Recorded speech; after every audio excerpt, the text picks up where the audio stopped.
আমরা বর্তমানে অবস্থান করতেছি গাইবান্ধা জেলার সব থেকে বড় মেলা। বাংলাদেশের 1/3 লোক এই মেলায় অবস্থান করতেছে। এই মেলায় একটা পুকুর আছে, যে পুকুরের পানি পান করলে নাকি মানুষের মনের আশা পূরণ হয়।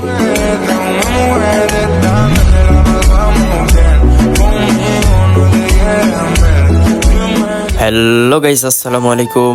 I am Mehdi Hassan Miraz and this is my new blog video. First of all মেলায় যাওয়ার জন্য আমরা একটা অটো রিজার্ভ নিয়েছিলাম, যেহেতু আমাদের যাইতে অনেক লেট হয়ে যাচ্ছে, সো এই জন্য আমরা একটা অটো রিজার্ভ নিয়েছিলাম। অ্যান্ড আমরা এখন বর্তমানে অবস্থান করতেছি ধাপের হাটে। মানে নতুন করে কি আর বলবো, আপনারা ভিডিওতেই দেখতেছেন মেলা এখান থেকেই শুরু হয়ে গেছে ভাই, এরকম একটা অবস্থা। এখানে লোকজনের কারণে এবং দোকানপাটের কারণে আমরা মেলার দিকে যাইতেই পারতেছিলাম না। অনেকেই বলতেছে অর্ধেক মেলা নাকি এখানেই বসে গেছে।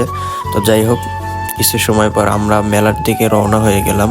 আর আগেই বলে রাখি, এই মেলাতে কিন্তু আমি এর আগে কখনো আসি নাই। আর আপনারা যে লাইনগুলো দেখতেছেন এগুলা কিন্তু সব মেলার দর্শক, অর্থাৎ যারা মেলায় গিয়েছিল তারা ব্যাক করতেছে। আমি শুধু জাস্ট এই মেলার নাম শুনছিলাম, কিন্তু এত পরিমাণে যে মানুষ হয় কিংবা এত গাড়ি ঘোড়া হয় আমি কখনো জানতাম না।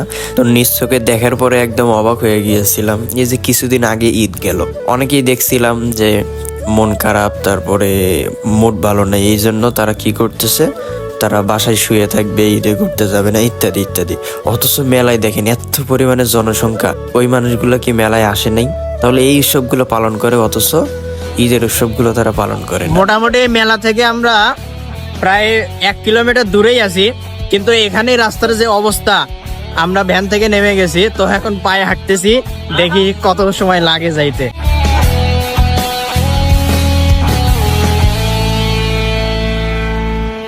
আসসালামু আলাইকুম, স্বাগতম আপনাদের সবাইকে। আমরা বর্তমানে অবস্থান করতেছি গাইবান্ধা জেলার সব থেকে বড় মেলা, ঐতিহ্যবাহী পীরের হাটের বান্ডির মেলায়। আমরা মেলায় আসতে অনেক লেট করে ফেলছি, তো সন্ধ্যার দিকে মেলার দৃশ্য আপনাদেরকে দেখানোর চেষ্টা করব।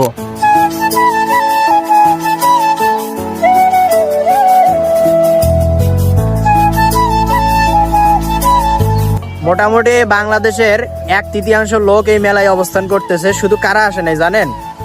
শুধু আপনি আসেন নাই, আর যারা যারা আসছিলেন অবশ্যই কমেন্ট করে জানাবেন। এই মেলায় একটা পুকুর আছে, যে পুকুরের পানি পান করলে নাকি মানুষের মনের আশা পূরণ হয়। আপনারা দেখতেছেন আমার সামনে পুকুরটা।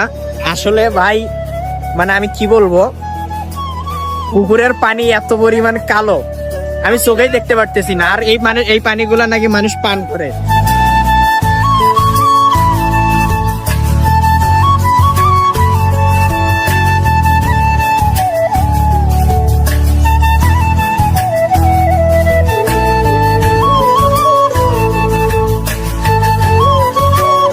ঐতিহ্যবাহী এই মেলায় বিভিন্ন শ্রেণী পেশার মানুষ আসছে, কিন্তু আমরা দেখতেছিলাম মেলার এই প্রান্ত থেকে ও প্রান্ত পর্যন্ত এত পরিমাণে মানুষ, আমরা হাঁটতে পারি নাই। এমনকি মানে ফোনটা অনেক রিস্কে রাখছিলাম যে কখন কি জানি হয়ে যায়। তো এইগুলা মেলাতে কিন্তু এই কাজগুলো একটু বেশি হয়। সো এই মেলাই না, এই মেলা তো আজকেই শেষ। এর পরবর্তীতে যে মেলাগুলো হবে আপনারা চেষ্টা করবেন আপনাদের ফোন কিংবা মানি ব্যাগ এগুলো একটু সেফ রাখার।